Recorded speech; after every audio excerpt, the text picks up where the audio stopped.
আপনাকে অনেক ধন্যবাদ। আপনি সময় দিয়েছেন, যুক্ত হচ্ছেন। আপনার কাছ থেকে আসলে কয়েকটা বিষয় নিয়ে কথা বলতে চাই। মূলত যেটি মালয়েশিয়া হয়ে প্রধানমন্ত্রী চীন সফর শেষে তিনি বাংলাদেশ ফিরেছেন, সেটি নিয়ে কথা বলতে চাই। কূটনীতি এবং বাংলাদেশের নিরাপত্তা পরিস্থিতি, কয়েকটা বিষয় নিয়ে কথা বলতে চাই। বেশ কিছু ঝুঁকির কথা ইদানিং আমরা শুনতে পাচ্ছি। তো শুরু করি। অনেক আলোচনা হয়ে গেছে। খুব সংক্ষেপে যদি আপনার কাছ থেকে জানতে চাই যে আমরা জানলাম চীন সফর শেষে ১৭ টি এমওইউ হয়েছে, অর্থনৈতিক করিডোর নিয়ে আলোচনা হয়েছে, তিস্তা প্রকল্প নিয়ে আলোচনা হয়েছে। আপনার কাছে কেমন মনে হলো এই সফরে আমাদের অর্জন কি? ধন্যবাদ। আসলে প্রথমত আমাদের চাওয়াটা কি ছিল সেটাই আমি উল্লেখ করি। আমাদের চাওয়ার মধ্যে ছিল একটা হচ্ছে ফাইন্যান্স, ইনভেস্টমেন্ট অ্যান্ড ইনফ্রাস্ট্রাকচার, অর্থ এবং বিনিয়োগ, আর হলো অবকাঠামো। তো এর ভিতরে অর্থের বিষয়টা খুব বেশি সামনে আসে নাই। তার মানে হচ্ছে হয়তো চায়না সেটা এখনো পর্যন্ত সেভাবে আমাদেরকে কনফিডেন্সে নেয় নাই যে অর্থ সহায়তার যেটার ব্যাপারে। বিনিয়োগের ব্যাপারে একটা জিনিস আছে যেটা হচ্ছে এটা আমাদের কাছে আমরা বলবো যে এটা আগের থেকেই হয়ে আসা। এই চট্টগ্রামের আনোয়ারাতেই একটা চাইনিজ একটা ইপিজেড, হুম, এক্সপোর্ট প্রসেসিং জোন, তাদেরকে একটা চায়নাকে একটা এক্সক্লুসিভ ওখানে ইন্ডাস্ট্রিয়াল পার্ক করার জন্য জায়গা দেওয়া আছে। সেটার ব্যাপারে আলোচনা হয়েছে, আমিও সাইন হয়েছে। আর ইনফ্রাস্ট্রাকচারের ব্যাপারে চায়না আমাদের এখানে আমাদের দেশে বড় বড় ইনফ্রাস্ট্রাকচার গুলি পদ্মা ব্রিজ থেকে শুরু করে, টানেল থেকে শুরু করে বা 6 লাইন মেট্রো রেল, বিভিন্ন জায়গায় তাদের ইনভেস্টমেন্ট বড় সড়ো আছে। এবার নতুন ইনফ্রাস্ট্রাকচার হয়তো সেগুলোকে আরো এগিয়ে নেওয়া যাওয়ার মতোই তারা সহায়তা দিবে, সেটুক পর্যন্ত আছে। তো এই তিনটা জিনিস। আর চায়নারও আমাদের প্রতি যে আমাদের কাছে যে চাওয়া ছিল সেটা হচ্ছে ওয়ান চায়না হুম, পলিসি আমরা support করেছি। বেল রুট ইনিশিয়েটিভে আমাদেরকে আরো বেশি ইনক্লুসিভ, আরো বেশি অ্যাক্টিভ হওয়া, এটা।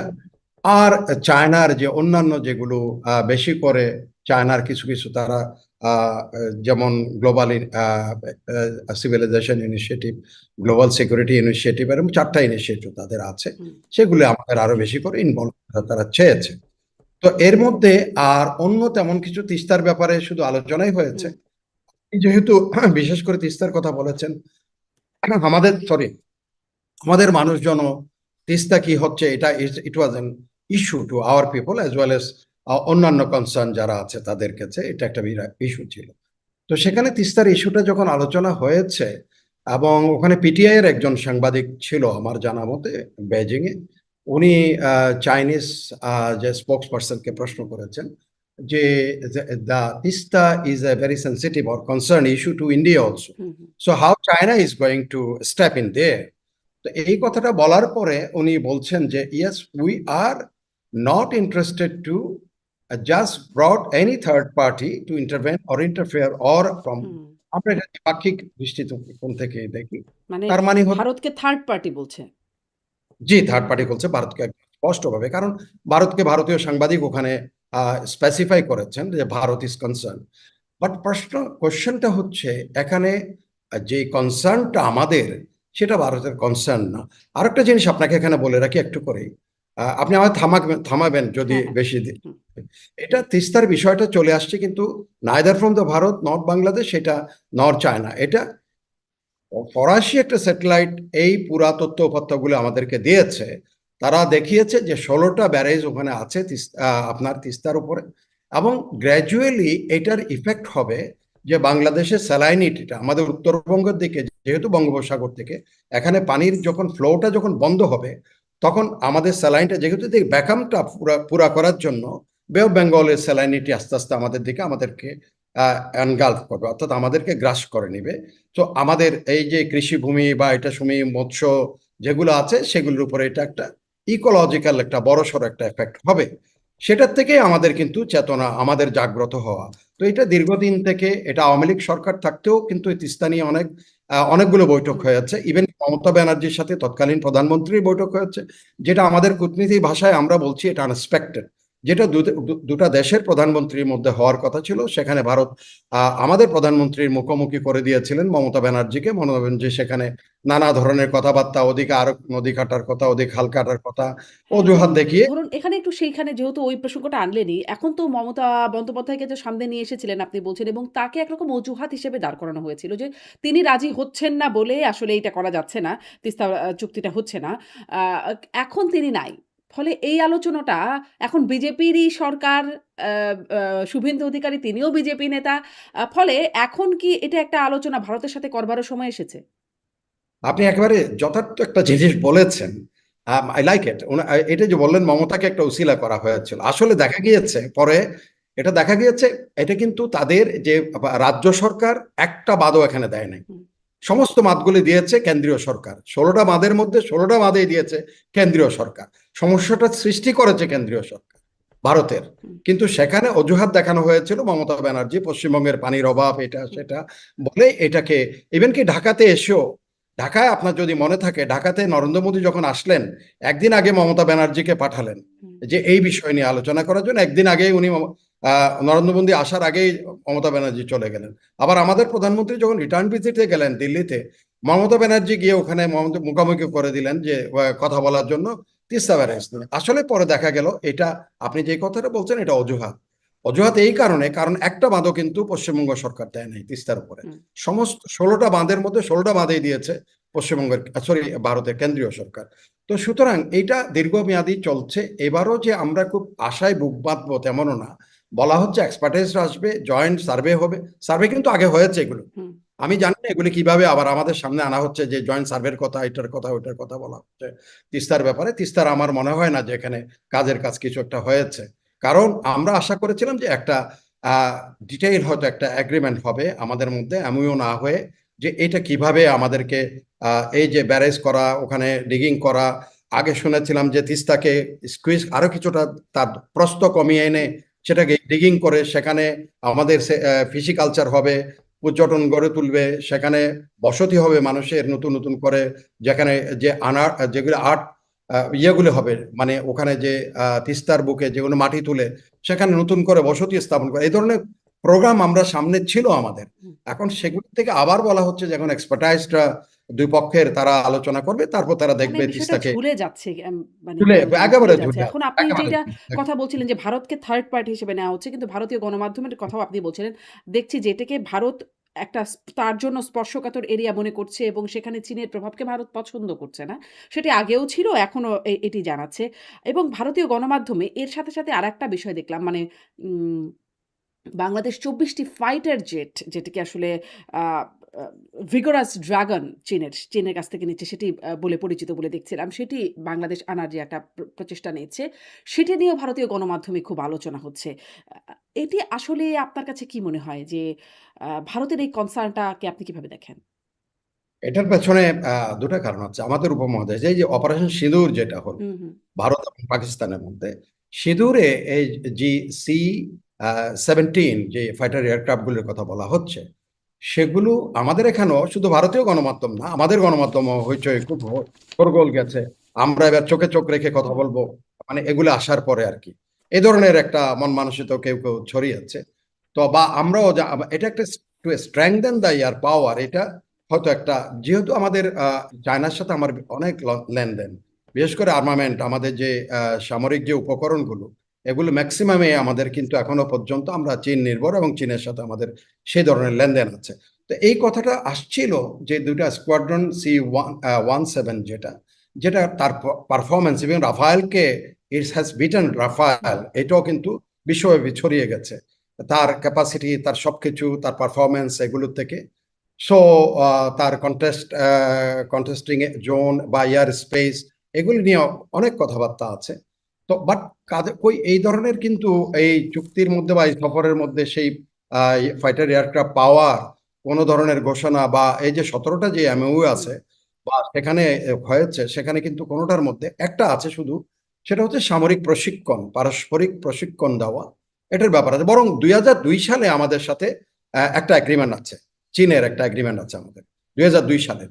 সেই এগ্রিমেন্টই কিন্তু আমাদেরকে কোঅপারেশন এটা ডিফেন্স প্যাক্ট হিসেবেই ধরে নেওয়া যায় দুটা দেশের মধ্যে যেটা হয়েছে 2002 এর বলে আমরা কিন্তু এই আর্মামেন্ট অস্ত্র শস্ত্র এগুলি যেগুলো প্রশিক্ষণ এগুলো আমরা পাচ্ছি। ইভেন কি 2002 সালের ওইটার উপরে ভিত্তি করে একটা যৌথ মহড়ার কথাও ছিল পরে এটা হয়তো বিভিন্ন ধরনের নানা মহল থেকে অবজেকশন আসার পরে মহড়াটা শেষ পর্যন্ত এটা বাতিল হয়েছে। যেমন আমাদের ডিপ সি পোর্ট সোনাদিয়াতে ডিপ সি পোর্ট এরকমও চায়নার হুম, সাথে আমাদের এমও হয়েছিল সাইন করার জন্য সেটাও বিভিন্ন ধরনের কর্নার থেকে নানা ধরনের যখন কূটনৈতিক বা ভূ রাজনৈতিক যখন প্রেশার আসছে, এটা আমরা অ্যাবান্ডন করেছি। চীন হয়তো সেটা এখনো তাদের মনের মধ্যে আছে, গেঁথে আছে সেটা। কারণ এই শিপিং তখন ছিল ভাইস প্রেসিডেন্ট, তখন ছিলেন, হি সাইন দ্য এমওইউ এই ঢাকার এই যে হোটেল লা মেরিডিয়ানে। তো ওনার কাছে এটা ভিভিডলি হি ইজ স্টিল হয়তো remember that what happen with us. Hmm. এই যে আপনি কূটনৈতিক বা ভূ-রাজনৈতিক প্রেশারের কথা বলছেন, এই প্রেশারের মধ্যে মানে ভারতের বিষয়টা আমি আলোচনাটা করতেই চাই। ভারত উদ্বেগের কথা জানাচ্ছে, ভারতের গণমাধ্যমে জানাচ্ছে। ভারতকে আমরা যতটা বুঝি জানি আগেও যখন চীনের সাথে এই তিস্তা প্রকল্প হচ্ছিল, বাংলাদেশ মানে বিগত সরকারের সময়, আওয়ামী লীগ সরকারের সময়, তখনও ভারত সেটাকে ভালোভাবে নেয় নাই। সেই বার্তাটাও তারা দিয়েছে। ফলে ভারতের এই একটা কূটনৈতিক প্রেশার, তাদের উদ্বেগ, এটার প্রভাব আমাদের উপর কেমন পড়বে? এটা একটা প্রশ্ন। সাথে, সাথে যুক্তরাষ্ট্রও একটা বড় প্রভাবের জায়গা। যারাও ঠিক এক্স্যাক্টলি। বাংলাদেশে বা এই পুরো অঞ্চলেই আম চীনের প্রভাব বিস্তার করুক, তারা এটা পছন্দ করে না। স্পষ্টভাবে জানিয়েছেন। এটি মানে বাংলাদেশে রাষ্ট্রদূতের সাক্ষাৎকারেও আমরা দেখেছিলাম যে তারা এটা পছন্দ করছে না। ফলে এবং এই সফরের আগে, প্রধানমন্ত্রী সফরের আগে যুক্তরাষ্ট্রের রাষ্ট্রদূত দেখাও করেছেন। তাদের কাছেও আসলে মানে বিষয়টা কেমন হয়ে দাঁড়াবে? আমাদের জন্য উদ্বেগের কিছু হবে কিনা? যে বড়, বড় পাওয়ার গুলো ভালোভাবে নিচ্ছে না যদি এমনটা হয়? আমরা আমরা আসলে ভূ রাজনীতিতে আমরা এক ধরনের একটা বড়সড় একটা গ্যারাকলের মধ্যে আছি ভূ রাজনীতিতে। সেটার কারণ তার আগে আমি আপনার যে প্রশ্নটা, এটা অত্যন্ত যৌক্তিক। আপনি ভারতের এই কনসার্নটা আমি একটু ক্লিয়ার করি। আপনি তিস্তার ওই পারে হচ্ছে নেপাল, ওই পারে গেলেই নেপাল, আর এই পারে বাংলাদেশ। হুম, এখন সেটার সাথে রিলেট করে তারা চিকেন নেককে, শিলিগুড়ির চিকেন নেককে। এবং তিস্তাতে যদি চায়না এসে বসে, চায়না যদি এখানে তার ইন দ্য নেম অফ, আমরা যেটাকে বলি যে এটাকে তারা ইয়ে করবে, অর্থাৎ আমাদেরকে তিস্তা প্রজেক্টটা এক্সিকিউট করে দিবে বা এটাকে ইমপ্লিমেন্ট করার জন্য আমাদের অবস্থায় যাবে, ভারতের কাছে সেটা হচ্ছে চীনের একেবারে সরাসরি চিকেন নেকের চিকেনের উপর এসে বসে, গলার মধ্যেই হুম, বসে যাওয়া। কারণ ওই পারে Nepal is not that very friendly with India. এটা বাস্তব সত্য। নেপালকে কোনো রকমে ভারত তার পাশে আনতে পারছে না। এবং এই পারে যদি বাংলাদেশের মধ্যে কোনো হোস্টাইলিটি, এটা তো সময়ে সময়ে হচ্ছে, তারা মনে করে এখানে যদি চায়না মধ্যখানে চলে আসে, তাহলে চিকেন নেক তার উপর একটা পার্মানেন্ট থ্রেট এটা স্টাবলিশ হয়ে যাবে। এই জিনিসটাকে মনে রেখে, কারণ চিকেন নেকটা তারা যতদিন পর্যন্ত তাদের এই যে এটা হয়তো আমরা আসবো ওই যে কালাদান মাল্টিমোডাল, এটাকে বাইপাস করার জন্য, তারা নেগোশিয়েট করার জন্য কলকাতা সিটওয়ে, তারপর ওভার দ্য কালাদান প্লেটোতে গিয়ে তারা ন্যাশনাল হাইওয়েতে হয়ে আইজলের সাথে তারা লিঙ্ক আপ হওয়ার জন্য, এটা তারা যতদিন ইমপ্লিমেন্ট করতে না পারে ততদিন পর্যন্ত এই কনসার্নটা তাদের জন্য খুব বেশি স্ট্রং। এটা যে কোনো দেশের যারা ধরেন নিরাপত্তা নিয়ে কাজ করে, দেশের ঝুঁকি নিয়ে কাজ করে, হুম, তাদের কাছে এটা অযৌক্তিক না, এটা কিন্তু তাদের দিক থেকে এটা যৌক্তিক। কারণ চীনের সাথে তাদের এখনো পর্যন্ত এমন কোনো হৃদ্যতাপূর্ণ সম্পর্ক হয়নি। কারণ এটার পেছনে আবার কারণ আছে। এই যে আপনি মার্কিন যুক্তরাষ্ট্র, আমি আসবো মার্কিন যুক্তরাষ্ট্রের অন্যতম, এখানে তারা মনে করে যে ওয়েপন যেটাকে বা তাদের যেটা মিনস, সেটা হচ্ছে ভারত টু এনসার্কেল চায়না। চায়নার যে প্রভাব, আপনি প্রশ্ন তো এটাও যৌক্তিকভাবে করেছেন যে এখানে চায়না, চায়নার প্রভাব বিস্তার হোক, এটা মার্কিন যুক্তরাষ্ট্র চায় না। কিন্তু চায়না যদিও তাকে মালাক্কাতে বেকায়দায় ফেলেছিল কোয়াড করে, এই যে তার মধ্যে ভারত কিন্তু কোয়াডের একজন সদস্য, হুম, এবং ব্রিটেন একটা সদস্য, অস্ট্রেলিয়া সদস্য, ফ্রান্স ছিল। ফ্রান্স শেষ পর্যন্ত মন কালাকালির, মন কষাকষির মধ্যে ওদের সাবমেরিন নিয়ে, তাদের সাবমেরিন থেকে না নিয়ে ব্রিটেনের সাবমেরিন যখন অস্ট্রেলিয়া নিচ্ছে, ফ্রান্স উইথড্র হয়ে চলে গেছে। বাট ভারত ওখানে খুব অ্যাক্টিভ। কিন্তু সেখানে দেখা গেল কি এই কোয়াডের মাধ্যমে আপনার মালাক্কা প্রণালীতে যে হার্ডল ক্রিয়েট করেছে ইউনাইটেড স্টেটস ফর চায়না, কারণ মালাক্কা ছিল চীনের জন্য চতুর্থ তার এনার্জি সাপ্লাই রুট। এই বেকায়দায় ফেলে যখন দিছে চায়না খুব স্মার্টলি, তখন আমাদের সোনাদিয়াতে চায়না আসতে চেয়েছিল to have an alternative route, belt route ইনিশিয়েটিভের জন্য। তার বাংলাদেশ এমওইউ সাইন করার পরেও এই যে হয়তো এটা একটু স্পষ্ট বললে বলো ভারতীয় প্রেশারের কারণে হুম, সেটা সেখানে উইথড্র হয়ে গেছে, বাংলাদেশ সেটা অ্যালাউ করতে পারে বা করে নাই। শেষ পর্যন্ত চায়না কিন্তু আর বসে থাকে নাই, চায়না চলে গেছে ও মিয়ানমারকে কনভিন্স করে, তারা চলে গেছে চকপিওতে। চকপিওতে তাদের এখন কুনমিং এর সাথে দুইটা লাইন, এখন গ্যাস এবং তেল লাইন, ওই দুটা দিয়েই তারা এখন মধ্যপ্রাচ্য থেকে গ্যাস এবং তেল এগুলি তারা ওখানে কুনমিং এ নিয়ে যাচ্ছে। তিনটা প্রভিন্সে চায়নার তারা এখানে এটা সাপ্লাই করে।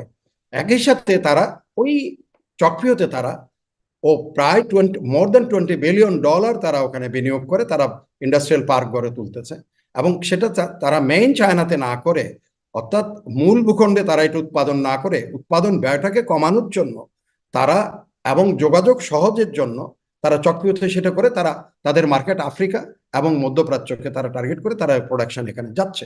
আজকে আমি একটু করে আবার হয়তো এটা লিঙ্ক হয়ে যাবে, আমাদের পররাষ্ট্রমন্ত্রী ডক্টর খলিল বলছিলেন টাইম এবং কস্ট অফ প্রোডাকশন এই দুটাকে, এখন উনি বলছেন আজকে এখানে আমাদের বাংলাদেশে করিডোর, অর্থনৈতিক করিডোরের আলোচনা নাকি হয়েছে।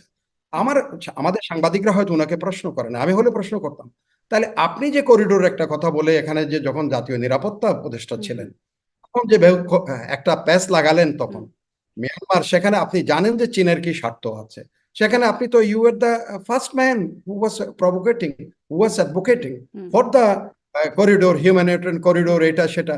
এখন আজকে আবার আপনি সেই জিনিস কিন্তু চায়নাতে রেজিস্ট্রেট করা আছে। চায়নারা এত বোকা না, চাইনিজরা কিন্তু এগুলি সব জানে। তারা আজকে কাউন্টার প্রপোজাল, যদি এটা সত্য হয়ে থাকে আমি জানি না, বলা আলোচনা করা হচ্ছে যে চায়না বলছে এখন বাংলাদেশ মিয়ানমার হয়ে মুসের সাথে, Muse I travel up to this, এই রোডটা দিয়ে কিন্তু আমি গিয়েছি, অনেকবার এটা নিয়ে কথা বলেছি যে একটা আমাদের এই কমিউনিকেশনটা স্টাবলিশ করা উচিত। এবং সেটার জন্য আওয়ামী লীগ গভর্নমেন্ট কিন্তু রেলওয়ে লাইন নিয়ে গেছে ইন্ডিয়ান পর্যন্ত, কক্সবাজার রেল লাইন, এটা এক্সটেন্ডেড করা ছিল মিয়ানমারের সাথে, সেখান দিয়ে এই লাইন এই কমিউনিকেশন নেটওয়ার্কটা এস্টাবলিশ হওয়ার কথা ছিল, যার জন্য এটা হয়তো মার্কিন যুক্তরাষ্ট্র চায় না এই করিডোর হোক। কারণ এই যে লিঙ্ক আপটা হয়ে গেছে চক্রীয়তে, যেটা তাদের করিডোর, ইকোনমিক করিডোর, তারা দে গট দ্য এক্সপোজার, তারা they got the access to the Indian Ocean over the Bay of Bengal uninterrupted ওয়াতে, এবং সেখানে বেস করে কোকো আইল্যান্ডে তারা চলে গেছে, ভারতের একেবারে নেকের উপরে গিয়ে তারা এখন এয়ারবেস, নেভাল বেস সেখানে করেছে। বাট এটা আমেরিকান যারা আছে তাদের কাছে এটা মনে হবে যে চীন তো তার প্রভাব বিশালভাবে বিস্তৃত করে ফেলছে, যার জন্য মার্কিন যুক্তরাষ্ট্র আমাদের দিকে তাদের এখন নজর আছে, বা আমাদের এখানে অতীতের সরকার যেখানে ধরেন খ্রিস্টান স্টেটের কথা বলে বিপদে পড়ে গেছিল, বলো ডিপ স্টেটের কথা চলে আসছিল, ডিপ স্টেট কিভাবে এখানে কাজ করেছে সেগুলো হয়তো আরো বিস্তৃত কোনো আলোচনায় হয়তো অন্য সময়ে আলোচনা।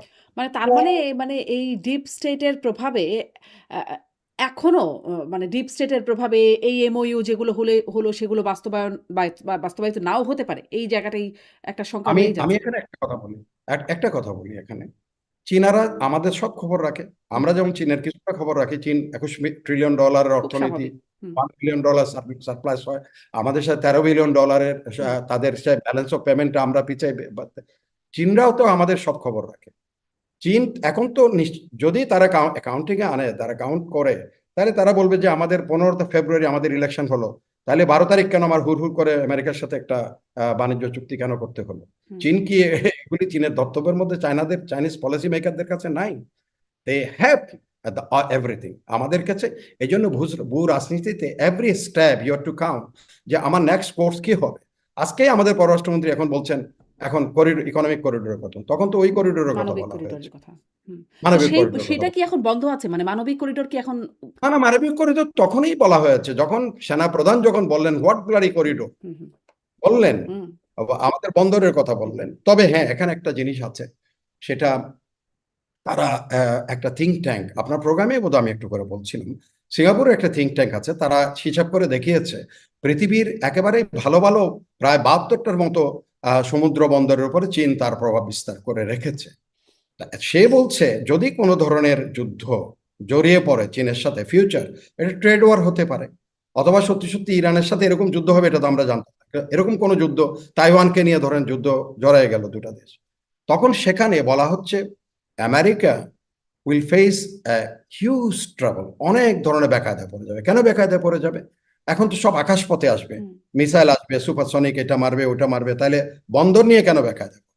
তার হিসাব করে সে দেখিয়েছে বন্দর নিয়ে, কারণ সাপ্লাইগুলো আপনার রিপ্লেনিশমেন্ট যেগুলো রসদ সৈন্যদের জন্য, সেগুলো কিন্তু সমুদ্র বন্দর দিয়েই তাকে নিয়ে আসতে হবে, এবং ওই সমুদ্র বন্দরগুলো তখন চাইনিজদের প্রভাবে থাকবে, তারা they will create hurdle for American replenishment, তখনই আমেরিকা কিন্তু যুদ্ধে বেকায়দায় পড়ে ত্রাহি অবস্থা হবে।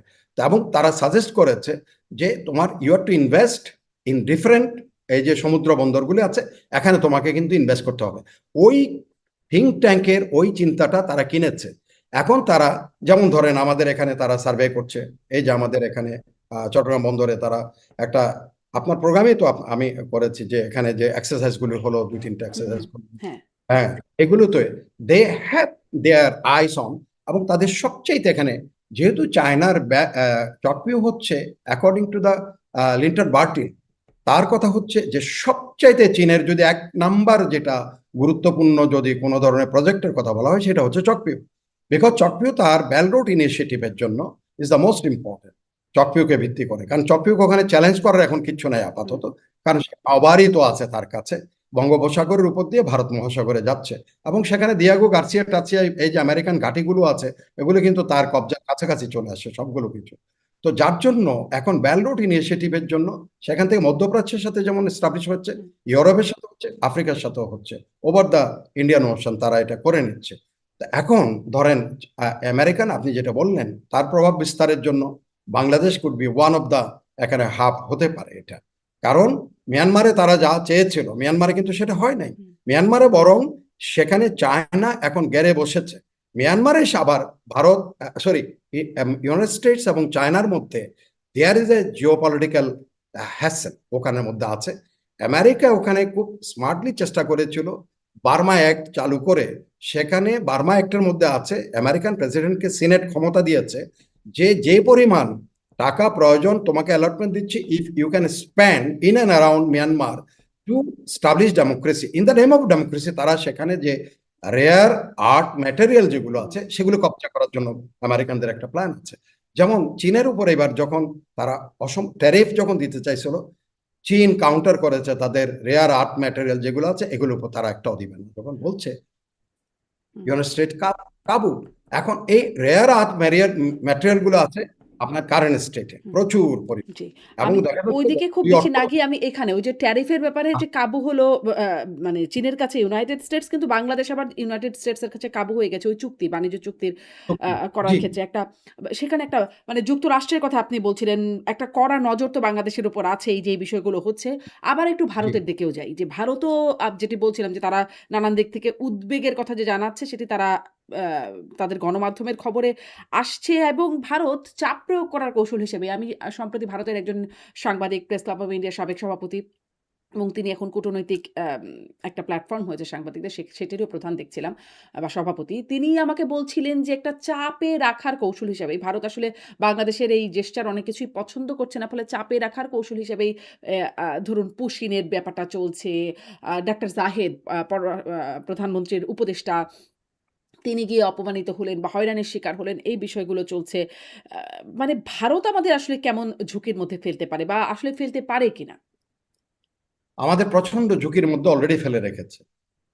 ফেলতে পারে কিনা বলছেন আপনি, হুম, পসিবিলিটিস দেয়ার, আপনি এই কথাই বলছেন, আমি অলরেডি ফেলে রেখেছে এই কারণে, কারণ পশ্চিমবঙ্গে যখন বিজেপি তার নির্বাচনী বৈতরণী পার হওয়ার জন্য এমন এমন ইস্যুকে নিয়ে আসছে যেগুলো আমাদের এফেক্ট করেছে। আপনি এপিসেন্টার, ভূমিকম্প হয় কোনো একটা বহুত দূরে, কিন্তু এফেক্ট হয় সবাই। এখন তাদের ওখানে ভূমিকম্প তারা করেছে, কিন্তু আমরা উই আর এফেক্টেড। কেন এফেক্টেড আমি আপনাকে বলি। সেখানে শুভেন্দু অধিকারী তার নির্বাচনী প্রচারণা শুরু করেছে যে এখানে মুসলমানরা এখানে আসছে, হুম, আমরা নির্বাচিত হলে মুসলিমদের এখান থেকে বিতাড়ন করা হবে, এই সেই ওরকম সেরকম এখানে থাকতে হলে। এবং নির্বাচনের পরে আপনি যে 99.2 মিলিয়ন মানুষকে যে ভোট অধিকার ইয়ে করা হলো, বঞ্চিত করা হলো, তাদের মধ্যে হচ্ছে majority are the Muslims. So ওখানে খুব সূক্ষ্মভাবে একটা এই কমিউনালিজমকে ওয়েপন হিসেবে ব্যবহার করেছে, যেটা আমাদের জন্য খুব দুর্ভাগ্য, আমাদের জন্য কষ্টকর। কারণ আমরা কমিউনাল না, বাংলাদেশের মানুষ পারতপক্ষে কমিউনাল না। কিন্তু যখন দেখা যাচ্ছে সেখানে বলা হচ্ছে ভোটের পরে হিন্দুরা আমাকে ভোট দিয়েছে, একজন মুখ্যমন্ত্রী বলছে হিন্দুরা আমাকে ভোট দিয়েছে, মুসলমানরা মমতা ব্যানার্জিকে ভোট দিয়েছে, সুতরাং এখানে মুসলমানদের কোনো জায়গা নাই, থাকলেই হবে সেই হবে। মসজিদ নামাজ পড়া 10-20 হুম, হুম। মিনিট নামাজ ধর কথা বলছে। এদিকে আবার আসামে হিমন্ত শর্মা নানা ধরনের কিসিমের কথাবার্তা বলা শুরু করেছে, উনি বলছেন। তো এগুলো আমাদেরকে আমাদের জাতীয়, আমাদের যে একটা ইনক্লুসিভনেস, আমরা হিন্দু মধ্য খ্রিস্টান, আমরা সারা জীবন যুগ যুগ ধরে আমাদের মধ্যে ইনক্লুসিভনেস যেটা আছে এটার উপরে আঘাত আনছে। এটা আমাদের জাতীয় নিরাপত্তার জন্য তারা এক ধরনের হুমকি সৃষ্টি অটোমেটিক্যালি করে ফেলেছে। আজকে যেমন ওখানে যে বক্তব্যগুলি দেওয়া হচ্ছে সেই বক্তব্য, যেমন গরু দেওয়া হবে না, গরু বাংলার সারপ্লাস হয়ে যাচ্ছে এখন, ধরেন একটা কথা। আর ধরেন ধর্মীয় উগ্রবাদ যেটাকে, সেটাই আমাদের জন্য সবচেয়ে কষ্টকর, এটা তো বলছে দুঃখজনক। যে তাদের যে বক্তব্য বা তাদের রাজনীতির একটা প্রভাব আমাদের দেশে এসে পড়ছে। আর সরাসরি আমরা দেখলাম ভারতের একজন নিরাপত্তা বিশ্লেষক তিনি বলছেন বা ভারত কর্নার তিনি বলছেন যে বাংলাদেশের রংপুর অঞ্চলটিকে ভারত কিনে নেবে। কিনে নিতে না পারলে দখল করে নেবে। এরকম কথা বলছেন। আ এগুলোরও একটা প্রভাব আছে কিনা বা এটার এরকম কোনো চিন্তাভাবনা আসলে ডেফিনেটলি ভারত আছে, ভাবছে? আছে, আছে, আছে। আমি আপনাকে বলি, আপনি যেমন আমেরিকা মার খেলো কোথায়? ইরানে। আমি প্রত্যেকটা তাদের স্ট্র্যাটেজিস্ট যারা আছে, যারা তারা বলছে আমেরিকা ভুলে গেছে যে তাদের একটা জাত্যাভিমান আছে। হুম, ইরানের একটা জাত্যাভিমান আছে, 5,000 বছরের তার একটা ইতিহাস আছে, সভ্যতার ইতিহাস হুম, আছে। আপনি 250 বছরের ইতিহাস নিয়ে আমেরিকা এখন তার শক্তি মদে মত্ত হয়ে হুম। চীনের ইরানের উপর, এবং দেখা গেল ইরানিদের মধ্যে যেটা বিভক্তি ছিল মোল্লাতন্ত্রের বিরুদ্ধে বা এটার বিরুদ্ধে সেটা যেগুলো আরো ছিল, এক তারা হয়েছে। সব হুম, এক হয়ে গিয়ে এমন একটা কঠিন শক্তিতে এখন পরিণত হলো। তো এই যে তারা সবচেয়ে বড় আসল জায়গায়, সেন্সিটিভ জায়গায় তারা আঘাত করেছে। হুম, ঠিক একইভাবে এখন যদি ধরেন আপনি যে বলছেন এই যে রংপুর আমি কিনে নেব, কারণ রংপুরকে আমি বলছি বিক্রি করব? হুম, হুম, আমরা কি বিক্রি করার কথা বলছি? হুম, বলি নাই তো।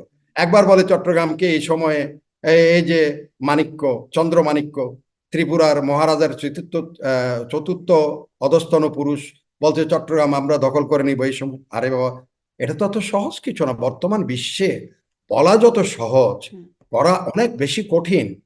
আপনি যত কথাই বলুক, একটা জাতির যখন জাত্যাভিমান জাগ্রত হয়, একটা জাতির যখন স্বজাতিবোধ মানে দেশপ্রেম জাগ্রত হয়, বা আপনি হেল্প করলেন, তখন সেটা কিন্তু বড় কঠিন সেখানে। আর আমি কেন বলতে যাব রংপুর আমার দখল করা, রংপুর এটা করার ওটা করার?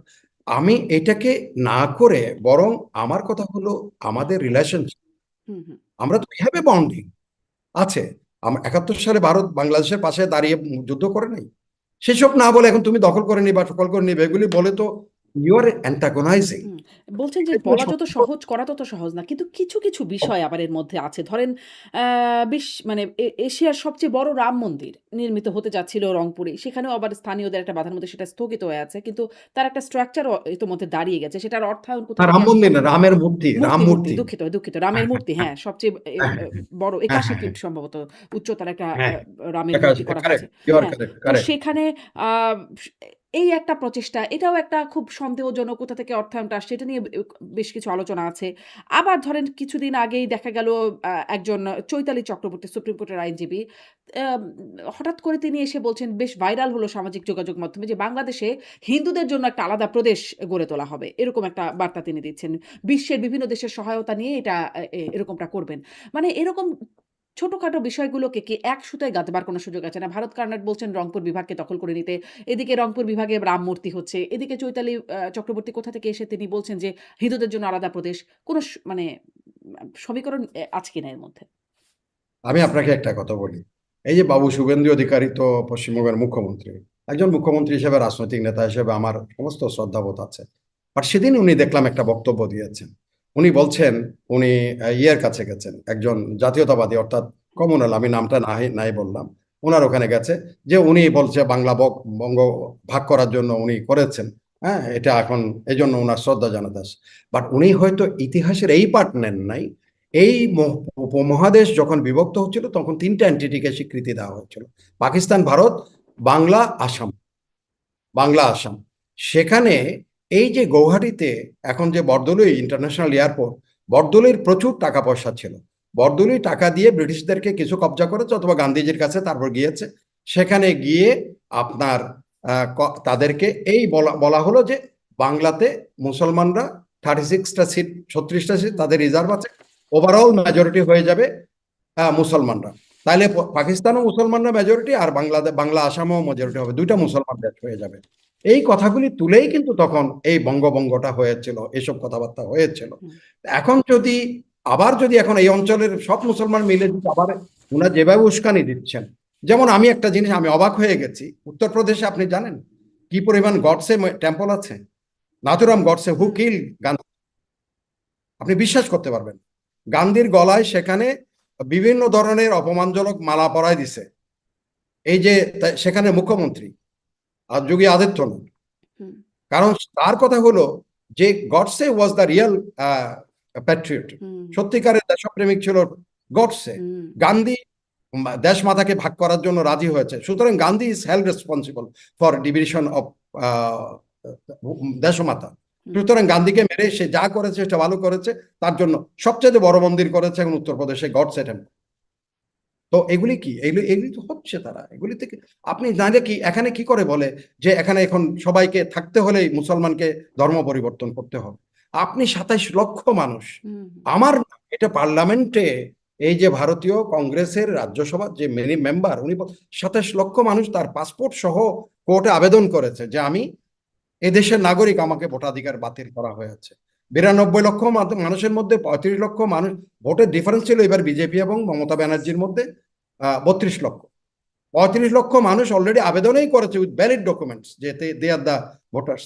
এগুলি সবগুলি ভোটারগুলোকে বাদ দিয়ে ইলেকশন করা হয়েছে। হুম, কিন্তু তার অর্থই নয় যে প্রতিদিন উঠতে বসতে ধর্মীয় উগ্রবাদ ওখানে চর্চা করা। হুম, আমি পরপর 3টা জিনিস আমি লিখেছি, আমাকে ওই ওরা একটা চিঠিও লিখেছে যে আপনি আসলে দুইটা, the wall has two sides. I say wait let's see, yes the wall has two sides, but দেওয়ালের দুই দিক দেখতে হয় না। আপনি বলে এক হাতে তালি বাজানো, এক হাতে ঘুষি দেওয়া যায়, তুমি আমাকে ঘুষি মারতেছো এক হাত দিয়ে, কিন্তু হুম, তালি বাজানোর দরকার।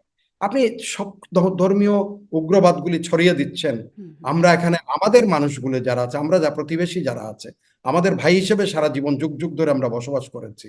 যেমন পার্লামেন্টে আমাদের এদিন ফজলুর রহমান গত পরশুদিন বলছিলেন দাঁড়িয়ে যে 1200 এত সালের আগে এখানে তো মুসলমানরা আসছে তখন, তার আগে তো সব একটাই সম্প্রদায়। বাট ইভেন কি মোগলদের 600 বছরের শাসনে একটা ধর্মীয় কোনো ধরনের কোনো জিনিস হয় নাই। এখন তুমি উঠতে বসতে এখানে ধর্মীয় ওখানে যেখানে সুবিধা, যেখানে মসজিদ, পুরানো মসজিদ, এখানে নিচে করে হুম, দেখো এখানে কোনো মন্দির ছিল মন্দির কিনা, আছে কিনা, হুম, এগুলি কি?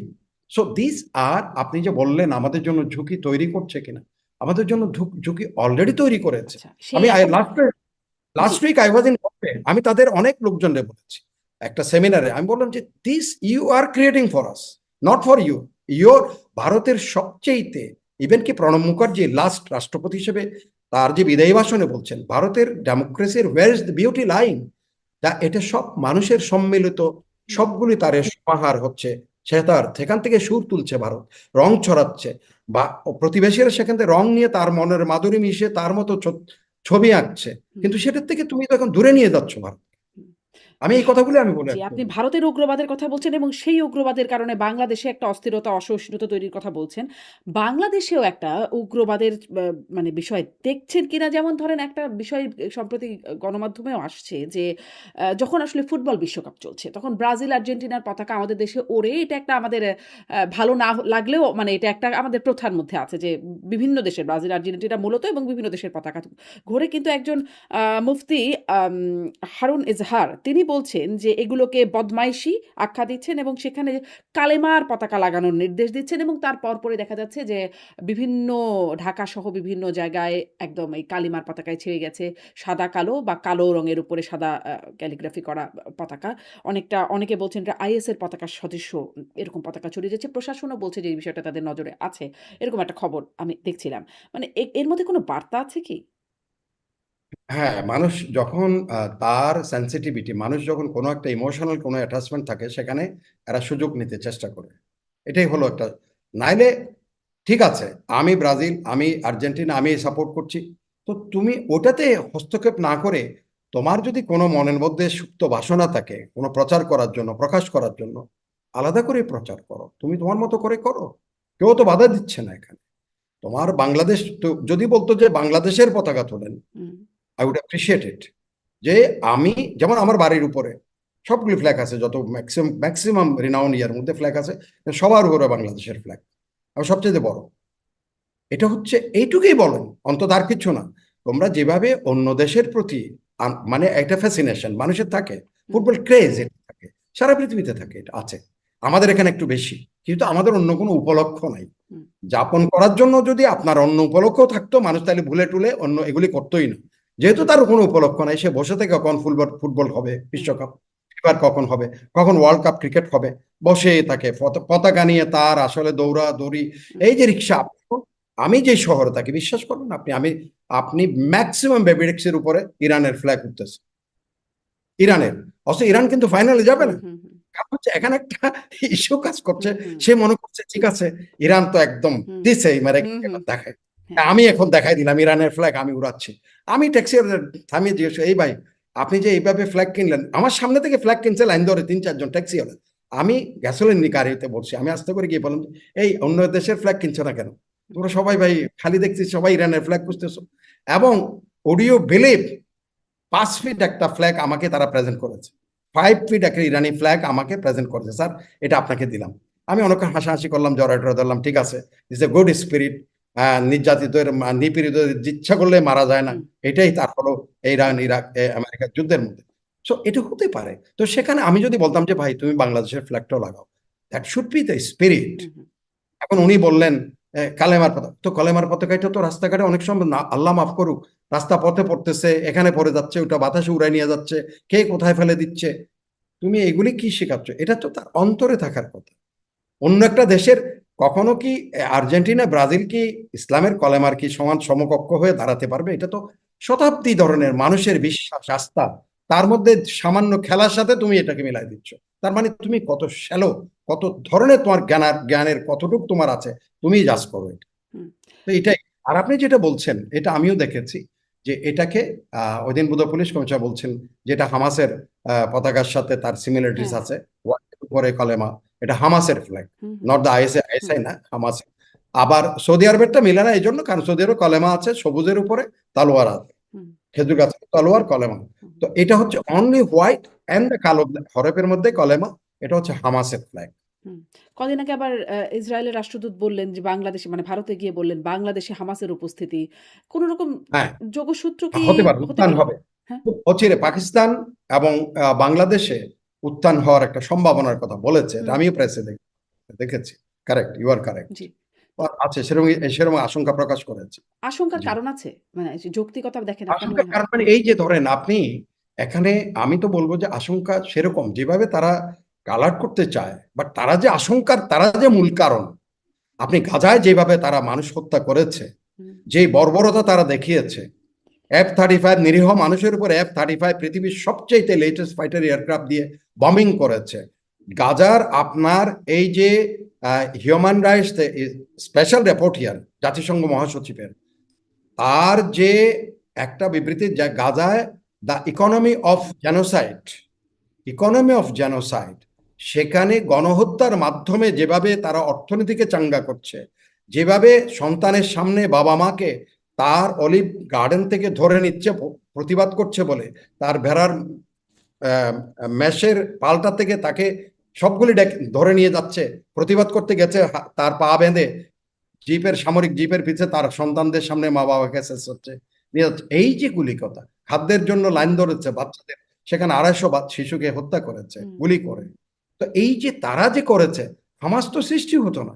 তারা যদি আপনার 1948 হুম, সালে, হুম, যেটা এখন প্রতি বছর 12ই মে নাকাবা দিবস যেটা হুম, বলা হয়, অর্থাৎ দুর্দিনের দিন তারা উদযাপন করে, 7,50,000-এর উপরে শুধু ফিলিস্তিনি তাদের ঘর ছাড়া করেছে, 500-র উপরে গ্রাম জ্বালিয়ে দিয়েছে এই এরা। তো ওরা তো, হামাস তো সৃষ্টি হতো না জি। কোনোদিন। জি, আপনি খুবই এই রাইটলি আসলে মানে অন্ধ মানুষ। ওই মানে সেই বাস্তবতার কথা বলছেন। তাদের খুব নির্মম ইতিহাসের কথা বলছেন। হ্যাঁ, কিন্তু আমার প্রশ্নটা মূলত এখানে যে বাংলাদেশ আমরা সহানুভূতি প্রকাশ করি, সমর্থন প্রকাশ করি বিভিন্ন সময়। কিন্তু এর মধ্যে বাংলাদেশও জড়িয়ে বাংলাদেশও কোনো আ মানে কিছুর মধ্যে জড়িয়ে পড়বে কিনা যাতে বাংলাদেশও কোনো ঝুঁকিতে চলে আসবে? কিছু, এটা খুব বেশি না। এটা যে আপনি যে পার্সেন্টেজ বললেন, এটা 10%, 5%, 10%। এটা যখন তালিবানরা যখন আফগানিস্তানে আমেরিকানদের বিরুদ্ধে যুদ্ধ করছে, তখন বেশ কিছু ছেলে কিন্তু এই চট্টগ্রাম থেকেও গিয়েছে, আচ্ছা। হারিয়ে গেছে। আইসিসে গিয়ে মালয়েশিয়াতে হয়ে থ্রো মালয়েশিয়া দে জয়েন, আমরা এগুলি দেখেছি, শুনেছি, প্রমাণ দেখেছি। এটা ডাক্তারি পড়তেছে, ইঞ্জিনিয়ারিং হুম, পড়তেছে, এরা কোনো মসজিদ মাদ্রাসা থেকে যায় না, ওরা মেডিকেল সায়েন্স পড়তেছে। এই যে কুলসি, আমাদের, আমি যে এলাকায় থাকি ওখান থেকে মালয়েশিয়া হয়ে চলে গেছে সেখানে। সে, তার হি ওয়াজ মোটিভেটেড। এই যে গুলশানে যেই ছেলেগুলো যেখানে সবগুলি যে মারা গেল, হুম, হুম, তারা কিন্তু হাইলি দে ট্যালেন্টেড বয়স, দে জয়েন। এটা হচ্ছে তাদের ভিতরে এক ধরনের, যখন সাইকোলজিক্যালি, এটা আমি বলবো যে অস্থিরতা এক ধরনের দেখে, তারা যখন এভাবে মানুষ মরছে, এভাবে মানুষকে মারা হচ্ছে, এভাবে অন্যায় করা হচ্ছে। এই যেমন ইরানের প্রথম দিয়ে টমাহক মারলো, 165টা মেয়ে স্কুলে পড়ালেখা করতো, সেখানে মারা গেল কোনো কারণ ছাড়া, কিচ্ছু ছাড়া। এটাকে তো প্রতিবাদ করতে গিয়ে অনেকেই কিন্তু এই ধরনের চিন্তা করছে, আমি কি করবো এখন, আমারও তো প্রতিবাদ করা উচিত। প্রতিবাদ করার জন্য এই প্রতিবাদ নাম করে এই ধরনের উগ্রবাদের মধ্যে তারা জড়িয়ে পড়ছে। এবং কিছু এখানে সুযোগ সন্ধানী আছে যারা আবার চায় এই ধরনের যারা আছে তাদের মোটিভেট করা খুব সহজ। হুম। তাদের মোটিভেট করে তার লাইনে নিয়ে গেল, তার পারপাস সার্ভ করার জন্য কাজে লাগানোর চেষ্টা করে। এই হলো কাজ। এখন এই একটা পরিস্থিতিতে মানে আমি সার্বিকভাবে আপনার কাছ থেকে একটু জানতে চাই। বাংলাদেশে আপনার কাছে আপনি নিরাপত্তা বিশ্লেষক হিসেবে আপনার এই মতামতটা জানতে চাই। মানে উগ্রবাদ, জঙ্গিবাদ যদি বলি সেটার প্রভাব কেমন? যেমন আমাদের স্বরাষ্ট্রমন্ত্রী বলছেন যে জঙ্গিবাদ শব্দটা আসলে সেই ফ্যাসিস্ট বা আওয়ামী লীগ আমলের কথা তিনি বলছেন যে সেই সময়ে এটা ব্যবহৃত হতো, সেটি ব্যবহার করা যাবে না। তিনি এর সাথে দ্বিমত পোষণ করছেন। কিন্তু প্রধানমন্ত্রীর উপদেষ্টা ডাক্তার জাহেদ আবার বলেছেন জঙ্গিবাদ আছে। আমরা তো আসলে দেখেছি সেই ৫ই আগস্টের পরে জেল ভেঙে অনেকে পালিয়ে গেছেন জঙ্গিদের মধ্যে, তার মধ্যে ছিলেন অনেকে জামিন পেয়েছেন। বেশ বড় সংখ্যায় যারা আসলে জঙ্গিবাদের অভিযোগে অভিযুক্ত হয়ে জেলখানায় ছিলেন তারা জামিন পেয়েছেন। আ আ আ এবং সাম্প্রতিক কয়েকটা ঘটনাও দেখা গেল মানে ৮টি বিমানবন্দরে হাই অ্যালার্ট জারি করা হলো জঙ্গি হামলার শঙ্কায়। আ কোথাও ছোট বোমা হামলার কিছু ঘটনা ঘটলো কুমিল্লায় মন্দিরে বা কেরানীগঞ্জে একটা বোমা কারখানায় বলা হচ্ছিল যে সেখানে বিস্ফোরণ ঘটে গেল।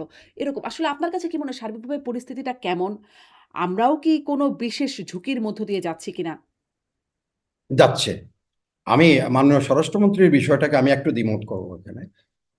উনি হয়তো বলছেন নাই এইসব কথা বলে আপনি অন্ধ হলে প্রলয় বন্ধ হয় না। আপনি এই কথাটা যথার্থভাবে এখানে বলা যায়, অন্ধ হলে প্রলয় বন্ধ হবে না। আমরা যেগুলি করছি এটা আমাদের জন্য দুর্ভাগ্য। আমরা এইগুলিকে ট্যাকটিক্যাল, আমরা বলি কি দুইটা জিনিস আছে, একটা স্ট্র্যাটেজিক্যালি, একটা হলো ট্যাকটিক্যালি। ছোট লেভেলে অর্থাৎ মাইক্রো এবং ম্যাক্রো, আমরা খুব ছোট লেভেলে এগুলিকে দেখে ছোট ছোট করে করে আমরা এটাকে মনে হচ্ছে যে হ্যাঁ ওখানে হয়েছে কিছু না, ওখানে এটা না। আমরা এটাকে ওই যেখানে হয় ওখানে লোকাল পুলিশ, ওখানে লোকাল কিছু লোক হয়তো এইভাবেই এটাকে সামাল দেওয়ার কথা চিন্তা করছে। Is a allowing to grow it in মোর, আরো বেশি করে এটা ছড়ানোর জন্য। তো এটা আমাদের প্রয়োজন এখন স্ট্র্যাটেজিক ওয়েতে বৃহত্তর পরিসর এটাকে অ্যাড্রেস করার। একটা জাতিকে তাকে যদি ঠিকঠাক মতো চলতে দেওয়ার জন্য তার স্থির অবস্থান, তার রাজনৈতিক স্থিতিশীলতা, যেটা one of the prime condition for the development of a nation or a country or economy, সেখানে এটা করতে গিয়ে আপনি যদি মনে করেন যে না কিছুই না আমার এখানে, তাহলে একদিন দেখবেন যে আপনি ভলাটাইলিটির মধ্যে পড়ে গেছেন, সম্পূর্ণ ভলাটাইলিটির মধ্যে পড়ে গেছেন। এখন সেটাকে পরিত্রাণ পাওয়ার জন্য এই ছোটগুলোকে আমরা সম্মিলিতভাবে স্ট্র্যাটেজিক্যালি যদি আমরা জাতীয়ভাবে এটাকে অ্যাড্রেস করি, তাহলে এটা থেকে আমরা পরিত্রাণ পেতে পারবো। কিন্তু ছোট্ট ছোট্ট আমাদের এখানে যেটা হয় সেটা ছোট ছোট ভাবে আমরা অ্যাড্রেস করছি। কোনো জেলে অ্যাড্রেস করতেছি, কোনো মাদ্রাসায় কেউ বলতেছে, কোনো মসজিদে বলছে। বাট এই ন্যাশনাল একটা প্রোগ্রাম যে এটার থেকে, যে আমরা এটার থেকে মুক্ত থাকার জন্য, পরিত্রাণ পাওয়ার জন্য আমি বলছি, যেমন মিলিটেন্সির উপরে পশ্চিমারা সেটাকে একেবারে খারাপ একটা শব্দের দিকে নিয়ে গেছে। মৌলবাদ খারাপ শব্দ, আমি মৌলবাদকে খুব বেশি মৌলিক চিন্তা ভাবনা করে তারা কিন্তু আমি যারা সন্ত্রাস করে তাদের এটা আমি তাদের কথা বলছি, যারা সন্ত্রাস করছে, যারা ধরেন চুরি ডাকাতি করছে, রাহাজানি করছে সন্ত্রাসের নামে বা ধর্মীয় চেতনাবোধের নামে, তাদের কথা আমি বলছি। তাদেরকে দমন করা একেবারে আশু কর্তব্য। মৌলবাদকে আপনি সেটা বৃহত্তর ইয়ের থেকে আপনি অ্যাড্রেস করতে পারেন, যে এটার জন্য যদি আমি এখন হামাসের যেটা যেটা মুখোমুখি হয়েছে, গাজাতে যেটা হয়েছে, সেটা যে আমি আমার দেশে নিয়ে আসতে চাই, তাহলে আমিও তো হয়ে গেলাম, আমার শক্তি কোথায়? তাহলে আমি শক্তি ক্ষয় করব। আমি তাহলে অন্যদের শক্তি নিয়ে, অর্থনৈতিক শক্তি নিয়ে অন্যের পাশে দাঁড়াতে পারবো না। এইভাবে হোক, যেভাবে হোক, এটা একেবারেই সেন্ট্রালি এটা অ্যাড্রেস করার সময় আমাদের দেশে আসছে। এটাকে স্বীকার করতেই হবে। জাহিদ সাহেব যদি বলে থাকেন ঠিকভাবে বলছেন, উনি যেহেতু দেখেন। আর স্বরাষ্ট্রমন্ত্রী যদি উল্টো বলে থাকেন, ওনাকেও সেটা কারেকশন দেওয়া উচিত। জি।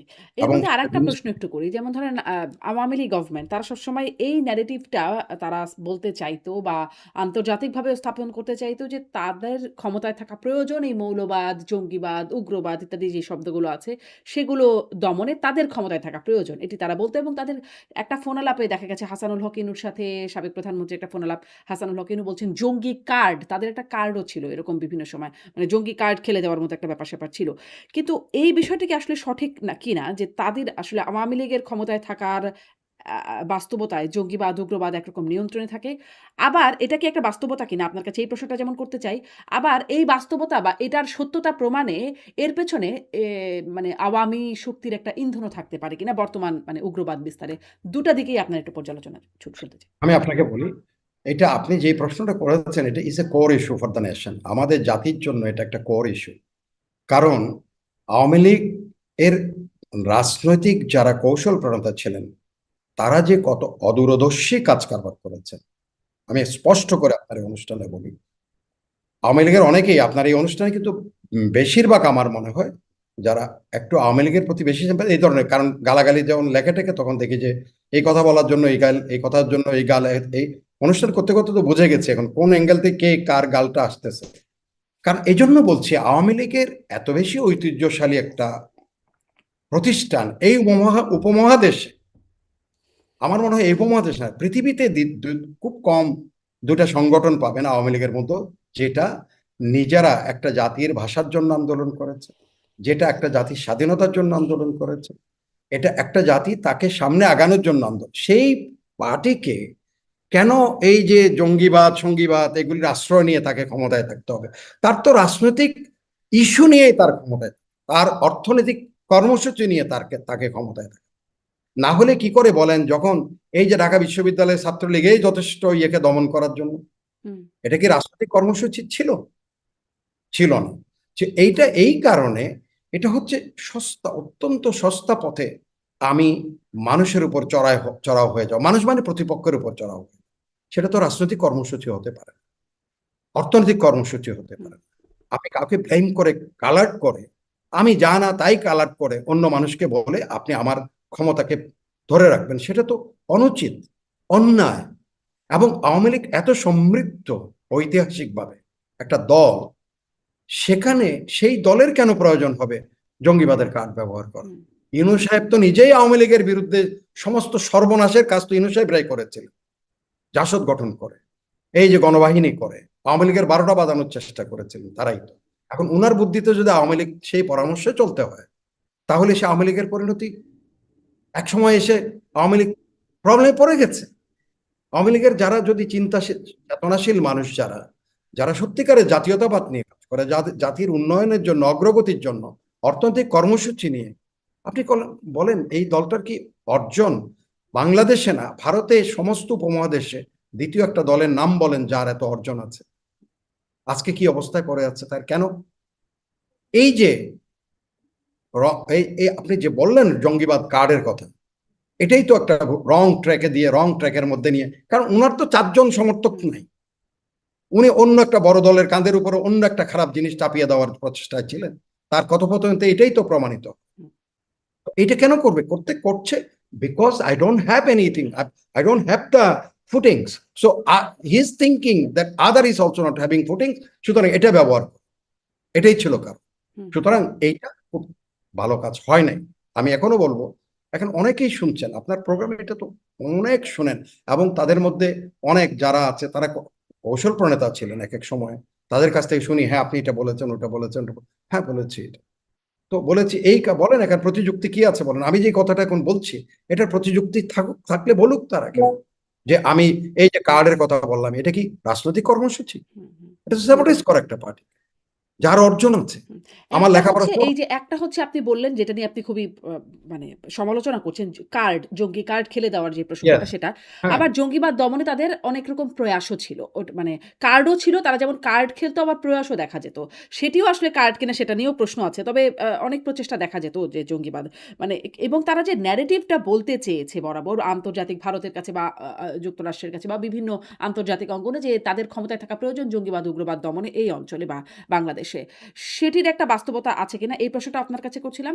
সাথে, সাথে এই প্রশ্নটাও করছিলাম যে সেটি যে একটা বাস্তবতা এটি প্রমাণ করবার জন্য তাদেরও এখানে কোনো ইন্ধন থাকতে পারে কিনা? মানে বাংলাদেশে এখন যে উগ্রবাদ পরিস্থিতির বিস্তারের ক্ষেত্রে। আপনার কি মনে হয়? আমি হলে তো এই প্রশ্নটাই তারা করতাম যে যারা, আপনি ভারত এবং ইউনাইটেড স্টেটসকে, আমি যতটুকু আমার দৌড় যদ্দূর পর্যন্ত, ওই যে বলো না মল্লার দৌড় মজুদ, আমি যদ্দূর পর্যন্ত গেছি দৌড়ে, সেখানে প্রত্যেকটাই জিজ্ঞেস করেছি why you have created this thing. তুমি এখন তাহলে তুমি বলো তুমি why you have bomb on Afghanistan 20 years, আফগানিস্তানের মানুষগুলোর সাথে তো অন্যভাবে তুমি একটা দফা করতে পারো। তুমি কেন 20 বছর ধরে বম করলা? তুমি কোনো কথাবার্তা ছাড়া কেন গিয়ে আহ, আহ, আহ, কোরিয়ার উপরে এভাবে অত্যাচার বোমাবাজি করলা?